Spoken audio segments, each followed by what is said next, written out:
na rantse da Allah allurar rigakafi guba ce, kuma ina mukabalanta duk wani likita da yake duniya ya zo ya rantse min da Allah cewa ba guba ba ce. ai mun kawo muku dalilai daga Yahudawan akan intanet, su da kansu suka ce gashi allurar guba ce, ga damejin da take. Ku je ku saurari kasusuwan da muka yi tudun wada.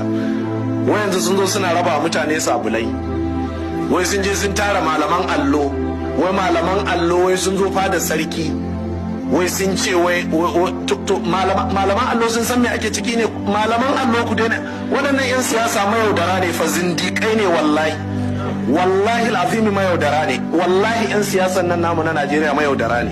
Siyasar da kanta ba da gaske suke ba, wallahi ba da gaske suke ba. Ba irin siyasar Sardauna ba ce wadda suke with heart and might, ba da gaske suke ba. Suna siyasar ne kawai dan su cimma burinsu, saboda Yahudawan suna gargadin su in fa ba a yi allurar rigakafin nan ba za su kawar da su daga kan mulki.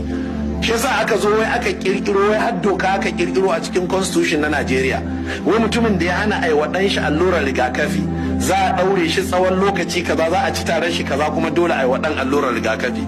Wai kuma yanzu ana son a ce wai ba za ka je aikin hajji ko umara ba sai me, wai sai an yi maka allurar rigakafi, ko kuma sai ka ba da shaida cewa an yi wa 'ya'yanka allurar rigakafi. To ni dai ina da su sun fi 20 a gidana 'ya'yan, kuma ba ɗayan da za a yi wa, kuma